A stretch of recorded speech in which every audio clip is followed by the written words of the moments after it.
नमस्कार दोस्तों, स्वागत है आपका अपने YouTube चैनल वीरू एकेडमी में। उम्मीद करता हूं दोस्तों आप लोग सभी मस्त होंगे और अपनी तैयारी सही तरीके से कर रहे होंगे। दोस्तों पीछे बोर्ड देख करके लग रहा होगा कि आज हम किस विषय में बात करने वाले हैं। जी हैं, हम एक्सक्रीटरी सिस्टम यानी उत्सर्जन तंत्र के बारे में बात करेंगे। दोस्तों पिछले लेक्चर में हमने किडनी के बारे में जाना था।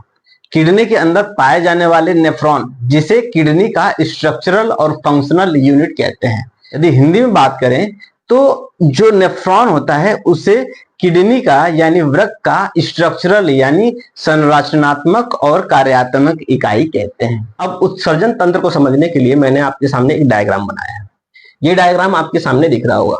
दोस्तों हमने दो पाइप बनाया है। हम जानते हैं कि एक से अशुद्ध रक्त आएगा किडनी के अंदर, एक से शुद्ध रक्त जाएगा किडनी से बाहर। तो हमने दो पाइप बनाए हैं। एक ब्लैक पाइप है, इस ब्लैक पाइप को हम कहते हैं रीनल आर्टरी, इसके अंदर अशुद्ध रक्त रहता है। जबकि एक ब्लू पाइप है, इस ब्लू पाइप को कहते हैं रीनल वेन्स, जिसमें जो शुद्ध रक्त होता है वो शुद्ध रक्त पूरे बॉडी में जाता है। यहां तक क्लियर है। अब ये अशुद्ध रक्त आता है और कई सारे ब्रांचों में टूट जाता है। जब ये बहुत सारे ब्रांच में डिवाइड हो जाती है तो प्रत्येक ब्रांच किसके पास खुलता है? नेफ्रॉन के पास खुलता है। और दोस्तों हमारे एक किडनी के अंदर 10 से 15 लाख नेफ्रॉन पाए जाते हैं। अब ये रीनल आर्टरी जो होती है वो कई पार्टों में डिवाइड हो जाती है, कई सारे पार्ट में, कई सारे ब्रांच में डिवाइड हो जाती है। और प्रत्येक ब्रांच किसके पास जाता है? नेफ्रॉन के पास जाता है। अब ये नेफ्रॉन के अंदर ब्लड आ गया, इसको हम बड़ा करके देखते हैं यदि, तो ये रहा हमारा नेफ्रॉन का फिगर। दोस्तों होता क्या है, ध्यान देना, मेरे उंगली पे ध्यान देना। अब ये अशुद्ध रक्त हमारा आया इस पाइप के थ्रू। ये जो पाइप आती है, यही वाली पाइप, जब ये पाइप आती है, इस वाले पाइप को अफरेंट आर्टियोली कहते हैं। क्या कहते हैं? अफरेंट आर्टियोली। अब अफरेंट आर्टियोली जब आगे बढ़ती है तो कई सारे ब्लड के गुच्छे बन जाते हैं, यानी ब्लड कैपिलरीज के क्या बन जाते हैं? गुच्छे बन जाते हैं। ये जो गुच्छे होते हैं इनको कहते हैं ग्लैमेरुलस। ग्लैमेरुलस के अंदर जब ब्लड इंटर करता है तो यहाँ पे एक पार्ट पाया जाता है जिसे बोमेन कैप्सूल कहते हैं। बोमेन कैप्सूल क्या करता है? इस ब्लड के अंदर से जितने भी पोषक तत्व होते हैं उसको छान लेता है। और ब्लड के अंदर बचता क्या है? सिर्फ प्रोटीन और प्लाज्मा। जब ये प्रोटीन प्लाज्मा आगे बढ़ता है, इस नस में आता है, तो इसको कहते हैं इफरेंट आर्टियोली। हालांकि इसके पास सिर्फ प्रोटीन और प्लाज्मा बचा है, इस ब्लड के पास और कुछ भी नहीं बचा है। तो ये जाहिर सी बात है कोशिश करेगा कि अपने अंदर जो पोषक तत्व है उसको रीअब्जॉर्ब करने का। तो रीएब्जॉर्प्शन का काम जो होता है वो आगे होता है। अब ये फिल्टर करा हुआ ब्लड जो होता है ये आगे बढ़ता है, ये एक पोर्शन में पहुंचता है, एक पार्ट में पहुंचता है। इस पार्ट को कहते हैं पीसीटी, प्रॉक्सिमल कन्वोल्यूटेड ट्यूब्यूल्स। यहाँ पे क्या होता है दोस्तों, ये जो इफरेंट आर्टरी होती है वो जाल बिछा करके इस नेफ्रॉन को पूरी तरह से कवर कर लेती है। कवर करती क्यों है? क्योंकि ताकि इसके अंदर से जितने भी पोषक तत्व हैं उसको रीएब्जॉर्ब कर सके, पुनः अवशोषित कर सके अपने अंदर। अब इसके बाद क्या होता है, ये जो झूला टाइप का संरचना देख रहे होंगे दोस्तों, इस झूले टाइप की संरचना को कहते हैं लूप ऑफ हेनले। ये लूप ऑफ हेनले भी रीएब्जॉर्प्शन का काम करता है, पानी का, आयंस का और जितने भी पोषक तत्व हैं जो नेफ्रॉन के अंदर आ चुके हैं उनको रीएब्जॉर्प्शन का काम करता है, अपने अंदर अवशोषित करने का काम करता है। फिर ब्लड जो होता है वो आगे चलता है नेफ्रॉन में। एक और पोर्शन आता है, इस पोर्शन को कहते हैं डीसीटी यानी डिस्टल कन्वोल्यूटेड ट्यूब्यूल्स। इसके अंदर क्या होता है दोस्तों, जो पोषक तत्व खींचते वक्त जो ब्लड कैपिलरीज होती है उसके अंदर कुछ अनवांटेड चीज भी इनहेल हो जाते हैं, यानी अंदर चले जाते हैं। उनको दोबारा नेफ्रॉन के अंदर जो भेजने की प्रक्रिया होती है उसे सेक्रेशन कहते हैं। क्या कहते हैं? सेक्रेशन कहते हैं। अब सेक्रेशन के थ्रू दोबारा जो अनवांटेड चीजें होती हैं, वेस्ट लिक्विड होता है, दोबारा किसके अंदर आ जाता है? नेफ्रॉन के अंदर आ जाता है। तो ये प्रक्रिया क्या कहलाती है? सेक्रेशन कहलाती है। इसके बाद यहाँ पे दोस्तों जब ब्लड पहुंचेगा तो पूरी तरह से अलग हो चुका होता है। वांटेड चीज यानी जो उपयोगी पोषक तत्व हैं वो ब्लड में मिला दिए जाते हैं और अनुपयोगी तत्व जो तरल होते हैं जैसे पानी होते हैं और कई सारे आयन होते हैं, यूरिया वगैरह, वो अलग कर दिए जाते हैं। और अलग होने के बाद एक डक्ट में कलेक्ट होते हैं। इस डक्ट को कहते हैं कलेक्टिंग डक्ट। क्या कहते हैं? Collecting duct. क्या कहते हैं? Collecting duct. अब यहाँ पे ये जो यूरिन वगैरह होता है वो कलेक्ट हो चुका होता है। यहाँ पे दोस्तों दिख रहा होगा कि ये कलेक्टिंग डक्ट का मुंह इधर भी खुला है, इधर भी खुला है, इधर भी खुला है। इसका मतलब कि यहाँ पे सारे नेफ्रॉन का जो एंड होगा यहीं पे होगा, नेफ्रॉन का जो एंड होगा यहीं पे होगा, और ये कई सारे नेफ्रॉन इससे कनेक्ट होंगे, जिसको ये कलेक्ट करके एक कलेक्टिंग डक्ट के रूप में कन्वर्ट हो जाता है। अब ये कलेक्टिंग डक्ट में यूरिन वगैरह कलेक्ट हो चुका है, अब ये किस पोर्शन में आएगा? इस वाले पोर्शन में आएगा। इस वाले पोर्शन को क्या कहते हैं? पेल्विस कहते हैं। क्या कहते हैं? पेल्विस। इस वाले पोर्शन को क्या कहेंगे? पेल्विस। इस पेल्विस वाले पोर्शन से जो यूरिन वगैरह होता है इस रास्ते से होकर के आएगा। इस पाइप को कहेंगे यूरेटर। क्या कहेंगे? यूरेटर। अब यूरेटर से यूरिन आ रहा है और एक थैलीनुमा संरचना में खुलता है। इस थैलीनुमा संरचना को क्या कहेंगे? Urinary bladder. इसके अंदर जो होता है वो यूरिन कलेक्ट होकर के इकट्ठा होता है। अब जो यूरिन कलेक्ट हो जाता है यूरिनरी ब्लैडर में, वह कुछ समय के बाद यूरेथ्रा के थ्रू बाहर निकाल दिया जाता है। यहां तक आपको क्लियर हो चुका होगा। यदि साइज की बात करें तो जो लेफ्ट किडनी होती है उसकी साइज बड़ी होती है as compare to right kidney. इसकी साइज क्या होती है? छोटी होती है और हल्का सा नीचे की तरफ होता है। ये थोड़ी सी ऊपर की तरफ होगा, ये हल्का सा नीचे की तरफ होगा। ये भी ध्यान देना है आपको। और ये जो पार्ट होते हैं किडनी के, जैसे renal cortex, pelvis, renal medulla, ये एक कैविटी के अंदर मौजूद होते हैं। इस कैविटी को क्या कहते हैं? Retroperitoneal cavity. क्या कहेंगे? Retroperitoneal cavity. यहां तक क्लियर? अब ये जो यूरेटर है, यूरिनरी ब्लैडर है और यूरेथ्रा है, यह भी एक कैविटी के अंदर मौजूद होते हैं। इस कैविटी को बोलते हैं पेल्विक कैविटी। क्या बोलते हैं? Pelvic cavity. जैसे हमने देखा था कि जो रिस्पिरेटरी सिस्टम के अंदर जो लंग वगैरह पाए जाते थे वो किस कैविटी के अंदर पाए जाते थे? Thoracic cavity. उसके बाद जो small intestine, large intestine, liver वगैरह जिसके अंदर पाए जाते थे, जिस कैविटी के अंदर, उस कैविटी को क्या कहते थे? एब्डोमेन कैविटी, यानी उदर गुहा। इसके बाद हमने देखा दोस्तों कि जो किडनी पाया जाता है, किडनी के अंदर जितने भी पार्ट पाए जाते हैं, रीनल और medulla, renal cortex, pelvis, medulla, ये एक कैविटी के अंदर पाए जाते हैं। इस कैविटी को कहते हैं रेट्रोपेरिटोनियल कैविटी। अब इसके बाद यूरेटर, यूरिनरी ब्लैडर और यूरेथ्रा एक कैविटी के अंदर पाए जाएंगे। इस कैविटी को कहेंगे पेल्विक कैविटी। इसके बाद यदि बात करें दोस्तों, जो यूरिनरी ब्लैडर होता है यानी मूत्राशय होता है, वह मेल के अंदर इसकी क्षमता कितनी होती है स्टोर करने की? 8 मिलीलीटर स्टोर करने की क्षमता होती है मेल यानी पुरुषों के अंदर। जबकि वही बात करें यदि फीमेल के अंदर कितनी क्षमता होती है, तो 500 मिलीलीटर स्टोर करने की क्षमता होती है फीमेल में। यहां तक क्लियर है? अब बात कर लेते हो दोस्तों, यदि 800 मिलीलीटर ये कलेक्ट कर सकता है तो क्या ये पूरे भरने के बाद यूरिनेशन होता है? नहीं। 200 जब ml ये भरता है मेल के अंदर, 200 ml जब फुल हो जाता है तो ये मैसेज करता है हमारे ब्रेन को कि यूरिनेशन करना चाहिए। हालांकि यूरिनेशन को आप कुछ देर तक कंट्रोल कर सकते हैं, लेकिन जो मैसेज देता है ब्रेन को वो 200 ml भरने के बाद ही मैसेज दे देता है कि यूरिनेशन होना है। अब हमने जान लिया दोस्तों कि जो यूरिनरी ब्लैडर होता है वो मेल में कितनी कैपेसिटी होती है? 800 मिलीलीटर, जबकि फीमेल में कितनी कैपेसिटी होती है? 500 मिलीलीटर। अब एक बात और जान लेते हैं। अब बात कर लेते हैं ये कितने प्रतिशत भरने के बाद ब्रेन को मैसेज देता है कि आप यूरिनेशन करिए। तो ये 25% भरने के बाद ब्रेन को मैसेज देता है कि यूरिनेशन करना चाहिए। जब 25% लेंगे तो 200 ml भरने के बाद मेल के अंदर मैसेज चला जाता है कि आपको यूरिनेशन करना चाहिए, जबकि 75 ml भरने के बाद फीमेल को ये मैसेज मिल जाएगा कि उसे यूरिनेशन करना चाहिए।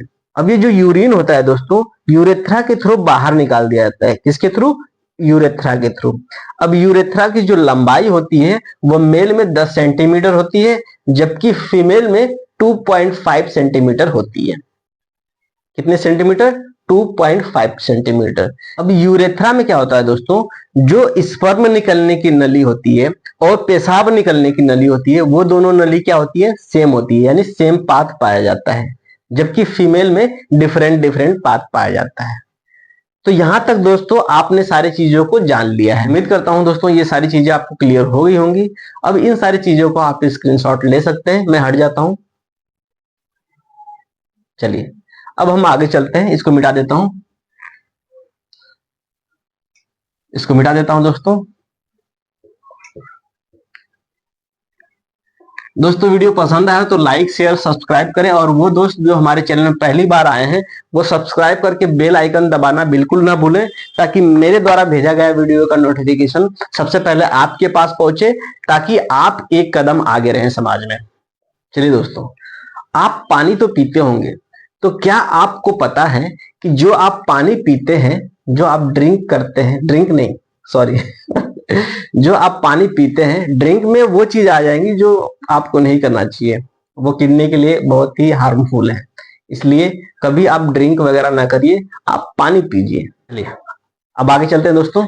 दोस्तों क्या आपने कभी सोचा है कि जो आप पानी पीते हैं वो हमारे शरीर के अंदर किस किस भाग से होकर गुजरता है, और कौन कौन सा मैकेनिज्म या कौन कौन सा मेटाबॉलिज्म एक्टिविटी होती है उसके साथ, फिर कौन कौन से प्रक्रिया के द्वारा वह पेशाब में कन्वर्ट होता है, और किस प्रक्रिया के द्वारा वह ब्लड में इंटर करता है। चलिए आज हम जानते हैं, सारा मैकेनिज्म आपको बताते हैं। उस सारे मैकेनिज्म को समझने के लिए सबसे पहले हमें पानी पीना पड़ेगा। चलिए हमने पानी लिया। अब ये पानी हमने लिया दोस्तों, सारा मैकेनिज्म मैं यहां पे बोर्ड पे आपको बताऊंगा। हमने पानी पिया,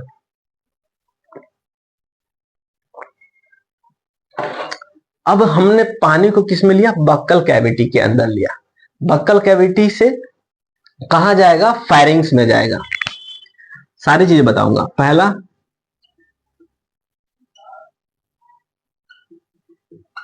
कहा गया, बक्कल कैविटी, बक्कल कैविटी के अंदर से फेरिंग्स में। दोस्तों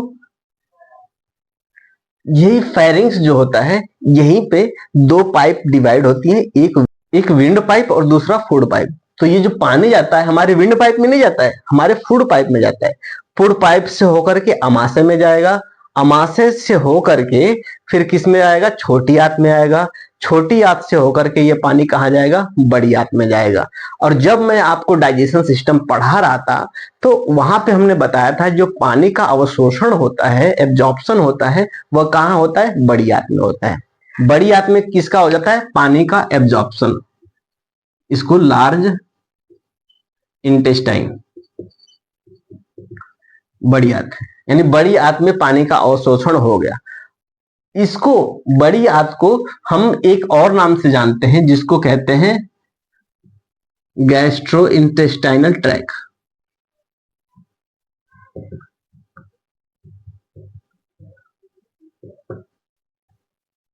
क्या कहेंगे, गैस्ट्रो इंटेस्टाइनल ट्रैक। अब ये गैस्ट्रो इंटेस्टाइनल ट्रैक यानी लार्ज इंटेस्टाइन से जो पानी होता है उसका अवशोषण हो जाएगा और किस में मिला दिया जाएगा, ब्लड में। तो ये कहां आ गया, ब्लड में। कहां आ चुका है दोस्तों, ब्लड में। अब ये ब्लड में जब आ गया तो जाहिर सी बात है, हम पढ़ क्या रहे थे, एक्सक्रीटरी सिस्टम यानी उत्सर्जन तंत्र।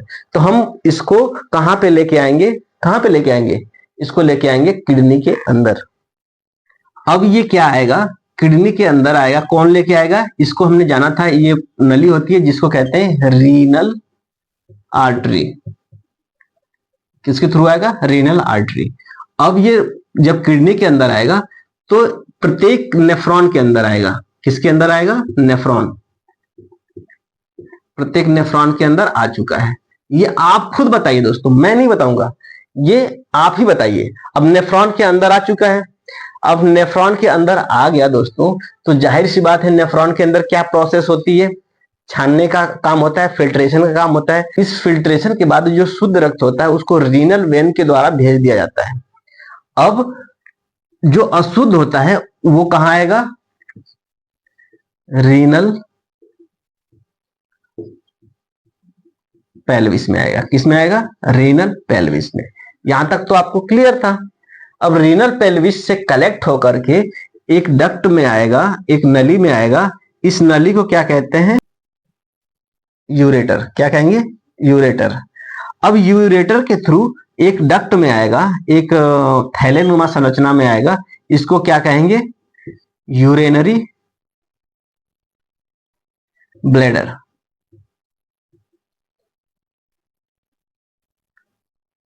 Urinary bladder. अब यूरेनरी ब्लैडर से क्या होगा? यूरेथ्रा।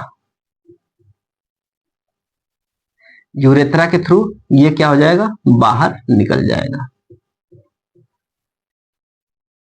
अब ये रहा दोस्तों कैसे पानी जो होता है वह हमारे मुंह से डाइजेशन सिस्टम से होते हुए ब्लड में मिलता है, और ब्लड के अंदर रीनल आर्टरी के थ्रू कहाँ आता है? किडनी के नेफ्रॉन के अंदर जाता है, और नेफ्रॉन क्या करता है? उसे वेस्ट में कन्वर्ट कर देता है, और वेस्ट में कन्वर्ट करने के बाद वह रीनल पेल्विस में आता है। रीनल पेल्विस से वह एक नली के माध्यम से, जिसे यूरेटर कहते हैं, यूरेटर के थ्रू यूरिनरी ब्लैडर में आता है, और यूरिनरी ब्लैडर से यूरेथ्रा के थ्रू उसे बाहर निकाल दिया जाता है।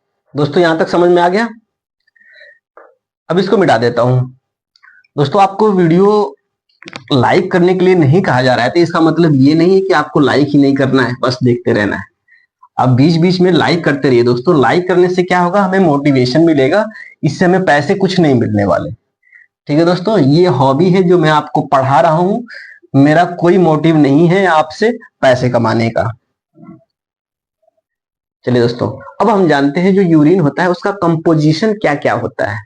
चलिए दोस्तों, अब कंपोजिशन ऑफ यूरिन पे चलते हैं। कंपोजिशन ऑफ यूरिन में 95% वाटर पाया जाता है, और 5% क्या है? अदर चीज पाई जाती है, जिसमें ऑर्गेनिक और इनऑर्गेनिक दोनों आ जाते हैं। ऑर्गेनिक की बात करें तो सबसे पहले आ जाता है यूरिया, जो 2.6% पाया जाता है। दूसरे ऑर्गेनिक चीज की बात करें तो दूसरा है यूरिक एसिड, यह पाया जाता है 0.4%। और बात कर लेते हैं तीसरा ऑर्गेनिक चीज है यूरोबिलिनोजेन। दोस्तों आपने देखा होगा कि लीवर के अंदर से एक जूस निकलता था जिसका नाम था बाइल जूस। बाइल जूस के रिडक्शन के कारण ये निकलता है यूरोबिलिनोजेन। अब बात कर लेते हैं अगला ऑर्गेनिक कंपाउंड का, वो है क्रिएटिनिन। क्रिएटिनिन क्या होता है? हमारे मसल्स यानी मांसपेशियों के अंदर एक कंपाउंड होता है जिसको कहते हैं क्रिएटिन फास्फेट, उसको टूटने से बनता है, जो कि हमारे यूरिन में आ जाता है। यदि इनऑर्गेनिक की बात करें तो sodium ion, calcium ion, potassium ion और क्लोरीन आयन आदि हमारे यूरिन में पाए जाते हैं। यहां तक क्लियर है? इनको मिटा देता हूं। अब आगे चलते हैं दोस्तों। यूरिन का जो कलर होता है वो कौन से कलर का होता है? पीला या सफेद। जो पीला कलर होता है दोस्तों वह किस पिगमेंट के कारण होता है? वह होता है यूरोक्रोम के कारण।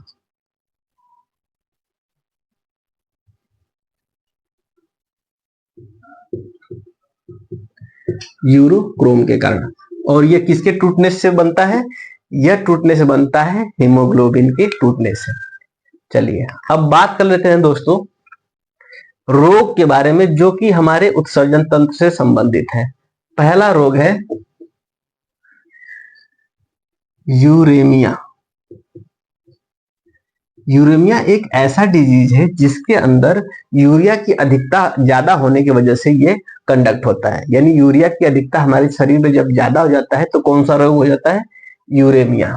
इसकी अधिकता की वजह से यूरिया। और यूरिया का फॉर्मूला यदि पूछ ले तो NH2CONH2 होता है। यहां तक क्लियर दोस्तों? अब हम चलते हैं अगला रोग जिसे कहते हैं गठिया। गठिया, जो गठिया रोग है दोस्तों ये किसके अधिकता के कारण होता है? जब हमारे शरीर में यूरिक एसिड की अधिकता हो जाती है तो यूरिक एसिड हमारे ज्वाइंट पे आके, मान लेते हैं ये ज्वाइंट है, इस ज्वाइंट पे आकर के यूरिक एसिड कलेक्ट होने लगता है, जिसकी वजह से हमारी जो हड्डियां होती है ज्वाइंट के मूवमेंट की वजह से इसमें दर्द होने लगता है। इसी रोग को क्या कहते हैं? गठिया कहते हैं। गठिया कहते हैं। अगला है किडनी स्टोन।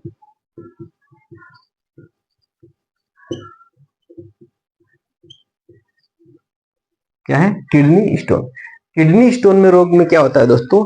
जब हम कोई ऑक्जेलेट फूड खाते हैं या पार्टिकल वाले फूड खाते हैं या वैसे फूड खाते हैं जिसमें बहुत सारे बीज पाए जाते हैं, तो वो हमारे किडनी में आकर के स्टोर होने लगते हैं, यानी किडनी में आकर क्या होते हैं, इकट्ठा होने लगते हैं और एक स्टोन का फॉर्मेशन करने लगते हैं, जिसे हम कहते हैं किडनी स्टोन।